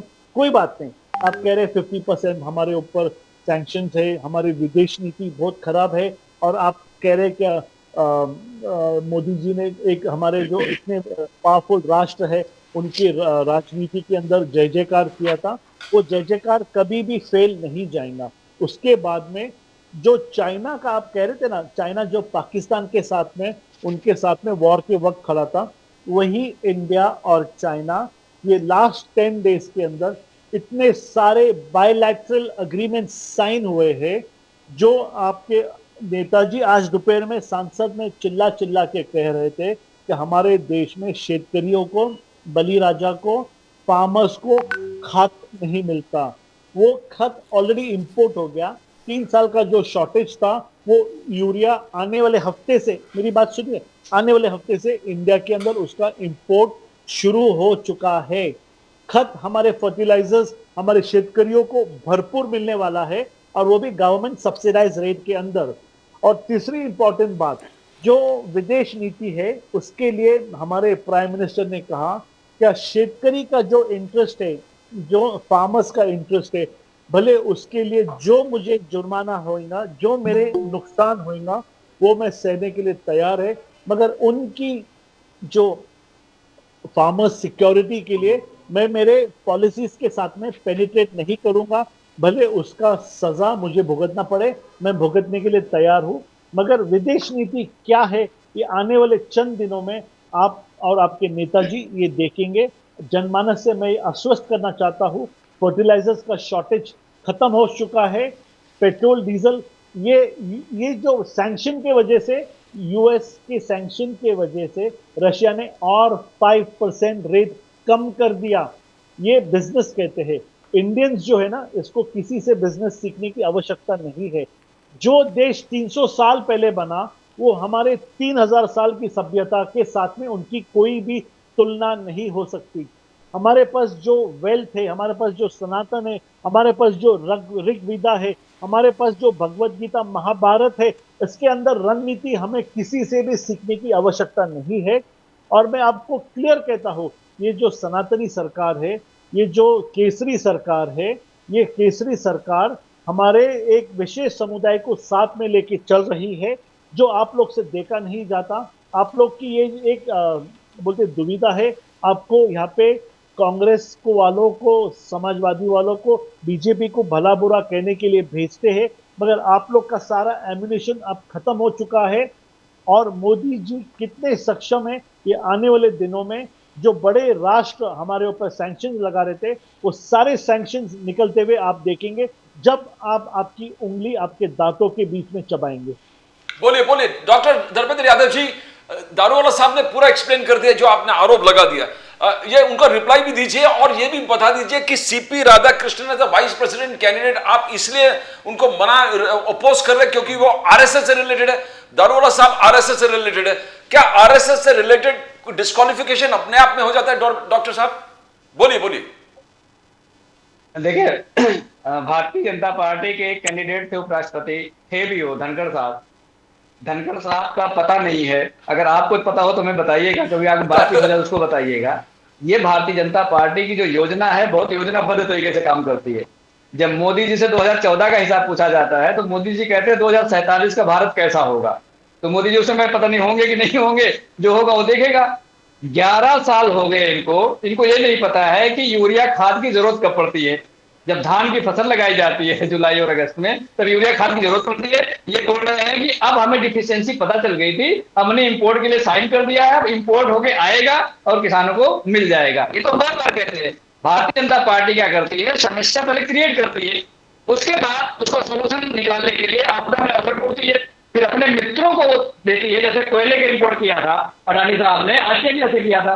भारत में कोयला था, जब बिजली की किल्लत हुई, जब पावर कट होने लगा, तो बोले साहब कोयला कम है, इसलिए हम कोयला ऑस्ट्रेलिया से मंगा रहे। अब पर टन जो कोयला था, वो 20,000 रुपये महंगा कोयला मंगाया, वो पैसा दे दिया अडानी को। तो ये तो भारतीय जनता पार्टी की परंपरा का हिस्सा ही है। दूसरी बात मैं कह रहा हूं कि देश के अंदर जो भी समझदार व्यक्ति होगा, जो विदेश नीति को समझता होगा, अंतर्राष्ट्रीय सुरक्षा को समझता होगा, वो ये बात से सहमत जरूर होगा कि चाइना हमारे लिए ज्यादा खतरनाक है। चाइना से ट्रेड करना भी खतरनाक है, चाइना से टेक्नोलॉजी एक्सचेंज करना भी खतरनाक है। ये बात हम लोग नहीं कर रहे। भारतीय जनता पार्टी के वरिष्ठ नेता सुब्रमण्यम स्वामी ने खुद कहा है कि चाइना के मसले में मोदी जी के लिए नपुंसक शब्द का इस्तेमाल कर दिया उन्होंने, कि मोदी जी इस तरह के डरपोक हैं। मतलब उसके सामने बात ही नहीं कर सकते हैं। चाइना ने, उनका ये दावा था कि 4000 स्क्वायर किलोमीटर जमीन चाइना ने हमारा कब्जा कर लिया, उसमें गांव के गांव बसा दिए। ये भारतीय जनता पार्टी के सीनियर नेता सुब्रमण्यम स्वामी का जो बयान है या जो दावा है, मैं उसकी बात कर रहा हूं। ये शायद मैं बोलता तो बोलते समाजवादी पार्टी के लोग गलत तरीके से बात करते हैं, तो मैं भारतीय जनता पार्टी के लोगों की बात को कोट कर रहा हूं, इसलिए मैं कोट कर रहा हूं। रेजांगला जो अपना पोस्ट था वो वीरता का प्रतीक था। रेजांगला का स्मारक भारतीय जनता पार्टी को नहीं पता है, भारतीय जनता पार्टी के लोग वहां अगर जाते हैं तो बताते नहीं है। रेजांगला स्मारक को चाइना वालों ने तोड़ दिया, और रेजांगला जो स्मारक था वो एक बहुत बड़ा जो सेनाओं का शौर्य था उसको प्रतीकात्मक रूप से दिखाता था कि इस देश की छोटी सी सेना ने कैसे चाइना के हजारों लोगों को अपने हथियार के अभाव में, रसद के अभाव में, सिर्फ अपनी इच्छा शक्ति से युद्ध को लड़ा था और उनको करवा दिए थे। ये बातें लोग नहीं बताएंगे। दूसरी बात विदेश नीति की कर रहे हैं, रूस हमारा एक मित्र देश है, पहले मित्र देश था, आज भी मित्र हम कही रहे हैं। जब रूस युद्ध में गया तो भारतीय जनता पार्टी में जो विदेश मंत्री जयशंकर साहब है वो ज्ञान दे रहे थे उन्हें। तो जब आप युद्ध में आए तो उसने भी ज्ञान दिया। तो आप दोस्त को दोस्त समझ नहीं पाते हैं तो आपकी विदेश नीति कैसे होगी? आप चाइना से ट्रेड बढ़ा रहे हैं, जब आप चाइना से ट्रेड बढ़ाएंगे, चाइना से इंपोर्ट ज्यादा करेंगे तो देश का पैसा ज्यादा बाहर चला जाएगा, चाइना में चला जाएगा। तो चाइना हमारे पैसे को लेकर के उस पैसे से बम बनाएगा और सीमाओं को अनिश्चित कर देगा। जब सीमाओं को अनिश्चित कर देगा तो फिर आप कहोगे कि युद्ध हमारा दूसरा नहीं हुआ। तो जब इतनी दूरदृष्टि आपके अंदर नहीं है कि चाइना के खिलाफ क्या रणनीति हमें बनानी है, विपक्ष को साथ लेते, विपक्ष के लोग भी 4 बातें अपने बताते, 4 सुझाव देते, आप अगर इस पर अमल करते तो मेरे ख्याल से देश की सीमाओं की सुरक्षा बढ़ती, विदेश नीति मजबूत होती, देश की इकोनॉमी बढ़ती। लेकिन आप उस पर काम ही नहीं करते हैं। आपका जो नैरेटिव आता है 2 पूंजीपतियों की तरफ से आता है कि साहब ऐसा है कि ये वाला डील इस देश से करना है, क्योंकि मोदी जी के साथ तो 1-2 लोग जाते हैं और अपना पूरा ड्राफ्ट लेके जाते हैं कि इस पे दस्तखत करने हैं और मोदी जी वो चिड़िया बैठा देते हैं। उससे देश का कितना नुकसान हो रहा है, देश के लोगों का कितना नुकसान हो रहा है, उनको उसके बारे में ज्यादा सोचने की जरूरत नहीं है। तो विदेश नीति पर भारतीय जनता पार्टी पूरी तरह से फेल है। ये बात देश का हर व्यक्ति जानता है, इसमें इनकी सफाई से कोई होने जाने वाला नहीं है। इसलिए मैं इसे कहूंगा कि 2047 की जगह आप 2027 की बात करिए, 2026 की बात करिए, 2025 की बात करिए। युवाओं की उम्र 2047 में नौकरी पाने लायक नहीं बचेगी, शादी की उम्र निकल जाएगी। ये बात अलग है कि आप ये भी कह दो कि जो शादी नहीं करता वो देशभक्त हो जाता है। तो अब इन सब तर्कों का तो मेरे पास जवाब नहीं है, क्योंकि बहुत वरिष्ठ हैं और संघ से जुड़े हुए हैं, तो इन पे मैं टिप्पणी करनी वो भी उचित नहीं है। इनका पूरा सम्मान मैं करता हूं, लेकिन देश से बड़े ना ये है, देश से बड़ा ना मैं हूं, देश सबसे बड़ा है और देश के लोगों के प्रति जो हमारी और आपकी जिम्मेदारी है उसे आप भाग नहीं सकते। मैं डॉक्टर साहब, मैं we welcome BN Kumar ji. BN Kumar ji senior पत्रकार है और टोटली इंडिपेंडेंट पॉलिटिकल ऑब्जर्वर है। बीएन कुमार साहब, welcome to the show. We got Ali Daruwala साहब from the BJP and we got doctor Dharmendra Yadav ji from the Samajwadi party. We began this programme doctor BN Kumar ji, जो criminal नेता bill है, criminal नेता बिल है, दारूवाला साहब ने हाईलाइट किया किस प्रकार से राहुल गांधी जी ने ऑर्डिनेंस बिल फाड़ा, इंदिरा गांधी जी ने बिल लेके आए प्राइम मिनिस्टर को प्रोटेक्ट करने के लिए, और दारूवाला साहब कह रहा है कि मोदी साहब he showing his total honesty, he showing his morality and he showing his integrity. Prime minister को भी खड़गरे में खड़ा कर दिया। बीएन कुमार साहब, बीएन कुमार साहब, कैन यू हियर मी? या बोलिए बोलिए बोलिए बोलिए।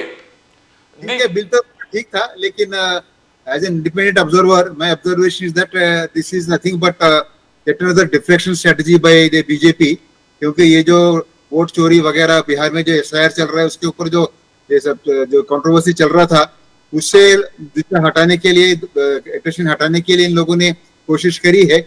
लेकिन सबसे बड़ी बात क्या मालूम है, ये इस तरह के बिल लाने से पहले अपोजिशन को बाकी लोगों से सलाह मशवरा करके उनको कॉन्फिडेंस में लेके लाना चाहिए था, क्योंकि this will be affecting all the CMs, all the prime ministers, all the ministers, if at all they are honest about it. Number 2, BJP को भी मालूम है इस तरह का बिल पास नहीं हो सकता है, क्योंकि it is a constitutional amendment bill. जब तक आपके पास 2/3 मेजोरिटी नहीं होती है आपका ये बिल पास नहीं होगा।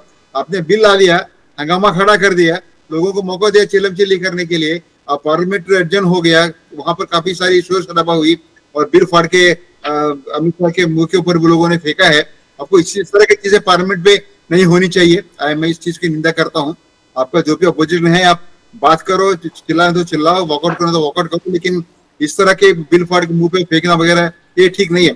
लेकिन एक रणनीति, इनकी एक रीति थी, सोची समझी रणनीति मैं समझता हूँ बीजेपी की, कि जो जिस तरह से हमने भी नोटिस किया कि मीडिया में, मेजर मीडिया जिसे कुछ लोग गोदी मीडिया कहते हैं, उस मीडिया में भी ये जो अभी रैली चल रहा है तेजस्वी का और राहुल गांधी का, उसका कुछ खास कवरेज नहीं है। हालांकि they are attracting tremendous response, उसको रिस्पॉन्स कैसा मिल रहा है, क्या हो रहा है, that is debatable, that happens with any political. को प्रधानमंत्री भारत विदेश जाते हैं, वहां पर भी उनको रिस्पॉन्स मिलता है, तो गया में भी जाते हैं, वहां पर रिस्पॉन्स मिलता है। लेकिन इस चीजों से ध्यान हटाने के लिए इन्होंने कोशिश करी, ऐसा मैं समझता हूँ। लेकिन वो कोशिश में नाकामयाब रहे, क्योंकि ये यात्रा तो चलती रही है, उनको रिस्पॉन्स तो कम नहीं हुआ। और ये एसआईआर के ऊपर जो इतना कंट्रोवर्सी है, इतना बढ़ गया है वो, तो इसका आखिर कोर्ट ने भी इसके ऊपर रूलिंग देना पड़ा। आप जिन लोगों के नाम हटाए, उनके सारी लिस्ट जो है इलेक्शन कमीशन का website, district level, state level को छोड़कर पंचायत लेवल तक इसे डिस्प्ले करना पड़ेगा।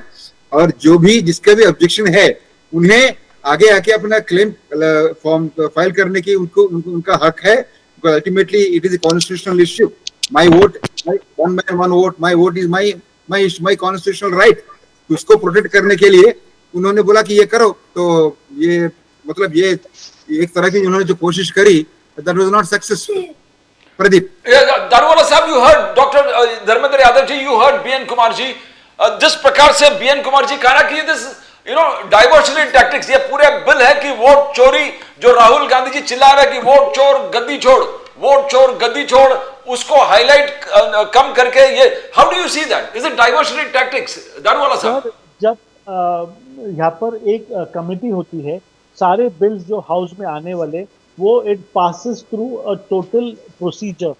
एक बीएसी, बार काउंसिल करके एक वहाँ पे होता है, बार असेंबली काउंसिल, उसके अंदर सारे बिल्स जिसके ऊपर डिबेट होने वाले, जो बिल्स प्रेजेंट होने वाले, बिल ओवरनाइट नहीं बनता सर। इसके ऊपर पूरी ब्यूरोक्रेसी रात दिन काम करती है सर। ये बिल अचानक उठा के कोई ला नहीं सकता। यहाँ पे 142 बिल्स लाने थे, यहाँ पे 180 घंटे जो था इसके ऊपर डिबेट होना था, ये सारा कुछ भी नहीं हुआ सर। पार्लियामेंट का वक्त जाया किया इन्होंने पार्लियामेंट में डिबेट, इन्हें कोई प्रॉब्लम है तो इन्होंने पार्लियामेंट में, लोग ने इन्हें वोट दे के पार्लियामेंट में बात करने के लिए भेजा है, ना कि सड़क पे आके मीडिया के सामने कैमरे पे बात करने के लिए। इनको यहाँ पे जनमानस ने वोट दे के नहीं भेजा है। ये लोग ये नहीं करते। पार्लियामेंट में डिबेट करो, 18 घंटा बात करो, वहां पर ये सब काम होता है सर। ये काम बाइक रैली करके नहीं होता है। और वोट चोरी सर, सब में बड़ी वोट चोरी, आज मैं बहुत बड़ा एक विधान करने जा रहा हूँ, तो इंदिरा गांधी ने किया था। उनको तो इलाहाबाद हाई कोर्ट ने 6 साल इलेक्शन में पार्टिसिपेट करने से बैन कर दिया था। ये जब उन्होंने देखा कि ऐसा बिल आ रहा है, एक ऐसा अमेंडमेंट आ रहा है, एक ऐसा रूलिंग आ रहा है, तो उन्होंने इमरजेंसी लगाया। उसके बाद में भारत रत्न बाबा साहेब अंबेडकर जी को उनके कॉन्स्टिट्यूएंसी के अंदर, उन्हीं के लोगों को, उनके वोट के सर जो बॉक्सेस होते हैं ना, बैलेट बॉक्सेस, ये लोग ने वोट की चोरी तो सर इन्होंने जब ही की थी। वोट की चोरी जब उन्होंने की थी, सब पंडित जवाहरलाल नेहरू जी के टाइम में, सर बैलेट बॉक्सेस को इन्होंने गायब कर दिया था सर। वो रजिस्टर्ड, वो ऑन द मीडिया, वो हर एक इंसान, हमारे जर्नलिस्ट साहब कहेंगे, ये वोट चोरी तो जब ही यहाँ पर सिद्ध हुई वोट चोरी है सर। यहाँ पे जो इलेक्शन कमीशन इतनी ईमानदारी से काम कर रहा है, मैं इलेक्शन कमीशन का प्रवक्ता नहीं हूँ, उनके ऊपर उंगली उठाना ये एकदम आक्षेपनीय चीज है, ये नहीं करना चाहिए सर। यहाँ पे ये सरकार ने ईमानदारी से काम किया सर। हाउस के अंदर जब पार्लियामेंट ने अटल जी के खिलाफ जब वोट दिया, तो हम लोग एक वोट से हारे। हमने जब नहीं कहा कि आपने हाउस मैनेज किया है, आपने वोट की चोरी की है सर। ये लेवल का काम आरएसएस और भारतीय जनता पार्टी ये लेवल का काम करना जानती है। इंटेलेक्चुअल लोग हैं, यहाँ पे एडवोकेट साहब है, यहाँ पे जर्नलिस्ट साहब है, ये कहेंगे क्या यहाँ पर ये ऐसा घिनौना काम नहीं किया जा सकता। जब भी इलेक्शन हारने का वक्त आता है, ये लोग शाहीन बाग लगाते हैं, ये लोग दिल्ली के बॉर्डर के ऊपर फार्मर्स एजिटेशन लगाते हैं। 2024 के अंदर इन्होंने ये नैरेटिव चलाया था क्या संविधान खतरे में है। अब अभी आने वाले ये 2 मेजर इलेक्शंस के अंदर अभी ये लोग वोट चोरी, ये एक नैरेटिव, ये एक टूल किट चला रहे सर। ये कितना भी करे जनमानस, ये वोट भारतीय जनता पार्टी को देगा ये सिर्फ और सिर्फ हमारे 56 फ्लैगशिप प्रोग्राम्स है, जो रास्ते बन रहे, जो लोगों के नल में जल आ रहा है, जो गरीबों के सर के ऊपर छत है, जो महिलाओं को घर में गैस मिला है, जो लोगों को विमान के अंदर प्रवास करना जो एक जमाने में सपना था वो हकीकत बना है। सर 56 एयरपोर्ट से 143 एयरपोर्ट इंडिया में बने हैं।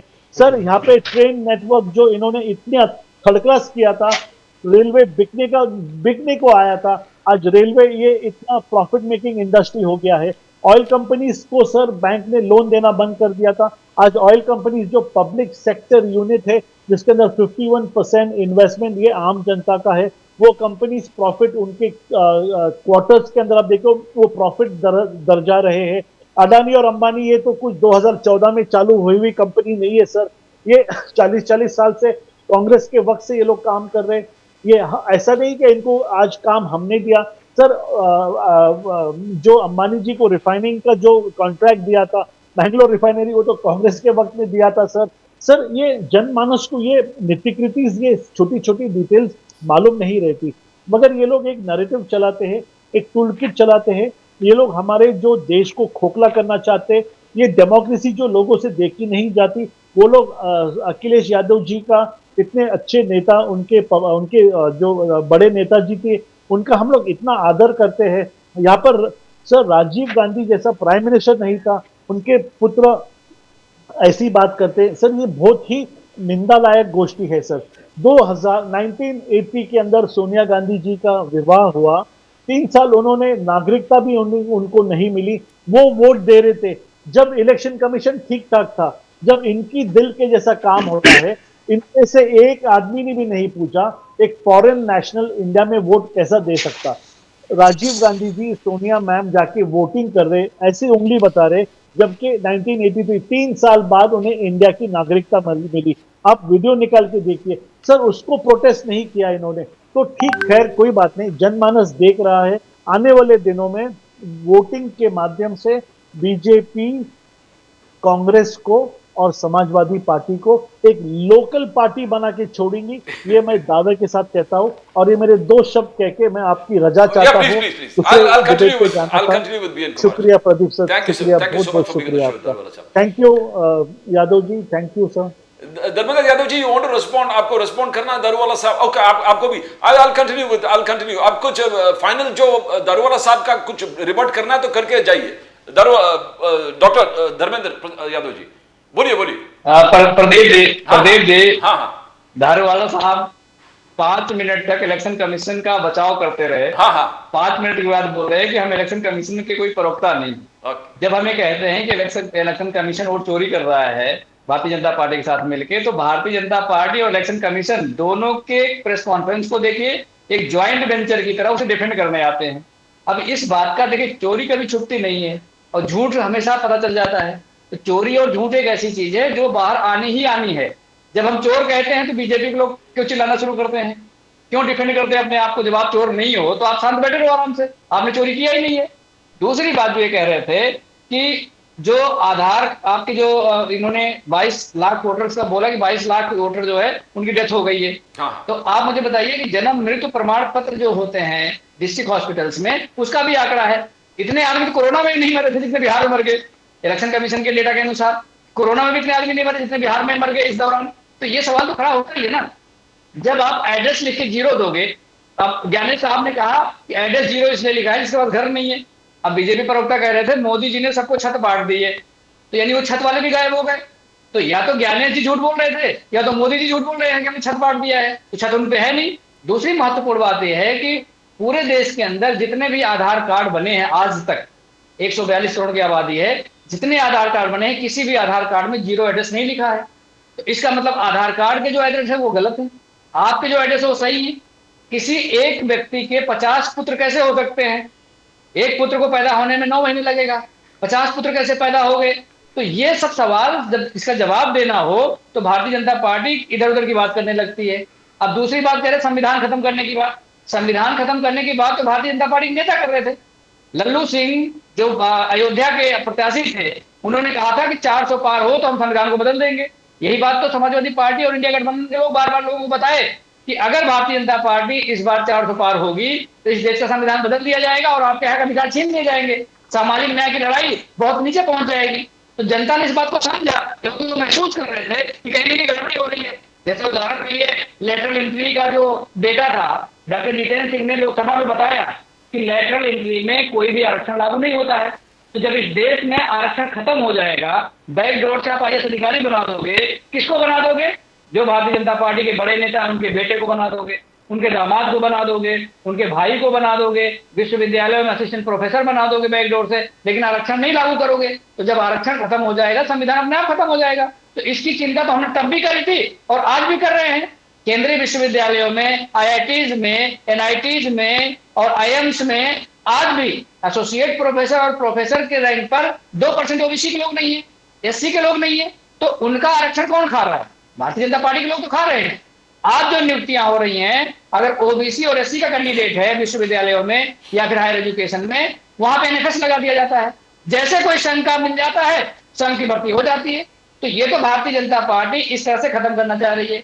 दूसरी बात मैं कहता चाहता हूं कि अगर क्रिमिनल बिल आ सकता है तो इस देश के जो प्रोमिनेंट फिगर्स हैं, जैसे देश के प्रधानमंत्री हो गए, प्रदेशों के मुख्यमंत्री हो गए, विश्वविद्यालय के वाइस चांसलर हो गए और आपके राज्यपाल हो गए, क्या इनके डिग्री को देखने का हक पूरे देश को नहीं है? हो सकता है किसी युवा को मोटिवेशन मिल जाए। अगर मोदी जी की डिग्री दिख जाएगी, हो सकता है कोई युवा मोटिवेट हो जाए कि मोदी जी ने किस तरह से पढ़ाई किया था, उनके क्लास में कौन कौन से लोग थे, उनको पढ़ाने वाले कौन कौन से लोग थे, उनसे मिले, कोई इंस्पिरेशन ले, हो सकता है देश के लिए बहुत बड़ा काम कर जाए। तो इनके लिए भी एक बिल लाना चाहिए कि आपकी जो शैक्षिक योग्यता है उसका प्रमाण पत्र आपको अपने वेबसाइट पे या फिर जो भी इलेक्शन कमीशन की वेबसाइट पे या प्रदेश में कोई ऐसा पोर्टल चलता है उस पर जानकारी देने की जरूरत है। अब इसमें छुपाने वाली बात क्या है, मुझे बता दीजिए आप। हाई कोर्ट से भी कहलवा दिया कि भाई नहीं, हम दिखा नहीं सकते। अरे डिग्री में ऐसा क्या लिखा हुआ है? पास की डिग्री है कि फेल की डिग्री है कि थर्ड डिवीजन की है कि फर्स्ट की है कि डिवीजन में नहीं लिखा? मतलब कुछ तो बात होगी ना उसमें। तो ये देश जानना चाहता है और बहुत सारे लोग मोदी जी को फॉलो करते हैं, बहुत सारे युवा ने वोट दिया है। तो अगर वो अपने प्रधानमंत्री की डिग्री भी नहीं जान सकते हैं, अपनी आंखों से देख नहीं सकते हैं, फिर इस एक किस बात का है? तो आज भारतीय जनता पार्टी हर एक फोरम पर पूरी तरह से फेल नजर आती है। वो चाहे देश की इकोनॉमिक पॉलिसी की बात हो, चाहे देश की फॉरेन पॉलिसी की बात हो, चाहे आपके एजुकेशन पॉलिसी की बात हो, चाहे हेल्थ पॉलिसी की बात हो, किसी भी तरह के ऑटोमोबाइल पॉलिसी में अभी आपने देखा दिल्ली के अंदर क्या हुआ, 10 साल की गाड़ियां बंद कर दिया, फिर वापस कर दिया। तो इनका यहाँ क्या है कि एक बहुत बड़ा कारपोरेट लॉबी दबाव की राजनीति कर रहा है, इनको दबाव में लेता है और ये मजबूरी में, चूंकि इलेक्टोरल बॉन्ड के माध्यम से जो मुनाफा आता है इनके पार्टी कार्यालय मतलब पार्टी फंड में आता है और उसी पैसे से पूरे देश के अंदर 5 सितारा होटल जैसे आलीशान कार्यालय बनाए गए भारतीय जनता पार्टी के। और उस कार्यालय के पैसे कहां से आते हैं? कौन सी नौकरी करते हैं मुझे बताइए भारतीय जनता पार्टी के जिला अध्यक्ष? कौन सी नौकरी करते हैं योगी आदित्यनाथ? कहां से पैसा आता है? 800 करोड़ रुपए का कार्यालय बनाया जा रहा है, पैसा कहां से आ रहा है? ये बताएंगे नहीं बताएंगे देश को? तो खुद पीएम केयर फंड के को ऑडिट से बाहर रख दिया।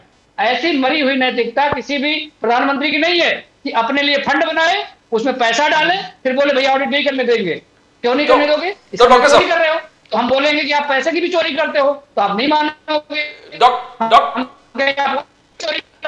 आप नहीं मानेंगे। हम कह देंगे कि युवाओं के अधिकार की चोरी करते हैं, आप नहीं मानेंगे। हम कहेंगे आप आरक्षण की चोरी करते हैं, आप नहीं मानेंगे। हम कह देंगे देश की संस्थाओं की चोरी करते हैं, आप नहीं मानेंगे। संसाधनों की चोरी करते हैं, आप नहीं मानेंगे। आप चोरी तो हो, फिर क्या ही बोला जाए? बताइए मुझे क्या बच रहा है इस देश में? बचा क्या लूट लेते हैं भारतीय जनता पार्टी के लोग। मैं बीएन कुमार साहब के पास जाता हूं, उसके बाद अली दारूवाला साहब, you wind it up with your final comments.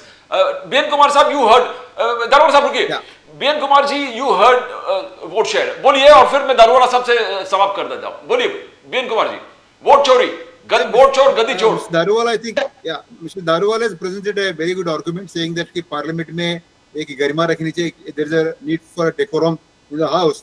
लेकिन मैं बीजेपी वालों को याद दिला दूं कि ये जो डेकोरम ब्रेक करने वाली चीज है ना, बीजेपी ने भी किया था जब यूपीए वाज इन रूल।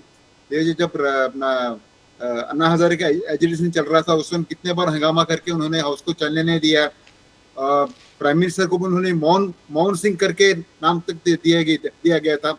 और even during the current election campaigns also the political discourse that we discussed last time with RKB, this discourse has been degenerate to such a level कि ये मछली, मंगलसूत्र, मुस्लिम, ये सब चीजों को लाकर कर दिया गया था। एक स्तर जो है उसे उसकी गरिमा जो है एकदम नीचे लाया गया है.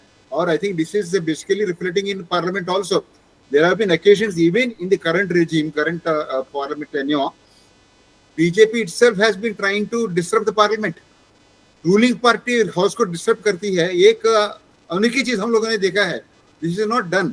एक्चुअली आरएसएस चीफ को मिस्टर मोहन भागवत के आप टिप्पणी देखोगे पिछले जून 2024 उन्होंने किया था कि सेवक को सेवक जैसे होनी चाहिए और पॉलिटिकल डिस्कोर्स में एक तरह की डेकोरम चाहिए. Unfortunately we lost it. He did not name anybody. He did not name neither Modi nor Rahul nor anybody for bringing it on the level of discourse.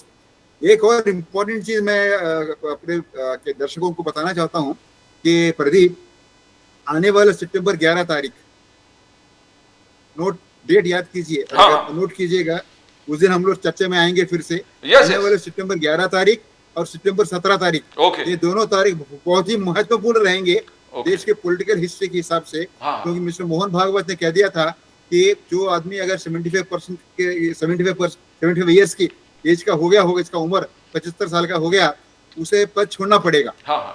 You know, he should retire. So whether Mr. Bhagavat will quit the RSS chief's post on that day, and if he does, that is one thing. If he does not do, that is another thing. September 17th, Mr. Modi is completing 75 years. Yes. What happens after that? This will be interesting issue that need to be watched. That's about Pradeep. Daruwala sir, summing up, please sum it up. You heard Samajwadi Party, you heard independent journalist B.N. Kumar ji. नहीं, B.N. Kumar ji ने बहुत beautifully कहा है. यहाँ पर ये कह रहे कि मोहन भागवत जी ने जो ये 75 इयर्स का कहा था, वो एक पैरामीटर है कि उसके अंदर स्वयं वॉलंटरीली जो चाहता है, वो चाहे तो वो रिटायर हो सकता है. मगर जो ऊर्जा हमारे मोदी जी में है, I think he can continue and finish his term very gracefully. और इस वक्त अगर वो जाना भी चाहे तो ये देश, ये पार्टी, ये संघ, ये सिचुएशन ये अलाउ नहीं कर सकता. क्योंकि मोदी जी जो विजन से और जो ताकत से चल रहे, इंडिया को स्टर करने का काम ये केवल और केवल मोदी जी के विजन से ही पॉसिबल है. And I feel this is just a phrase that Mohan ji said, जब कोई किसी को शाल देता है कि समझ जाओ कि नहीं कि आपकी एज हो गई है.